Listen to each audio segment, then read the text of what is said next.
গরম লাগে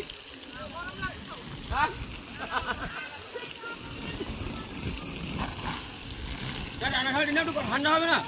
আমার কেটে দিয়ে দাও।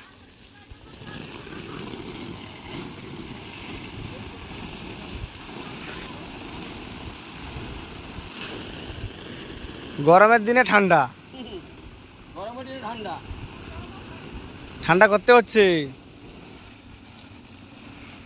উপরে টুলু পাম্প দিয়ে জল দিয়ে খুব খারাপ।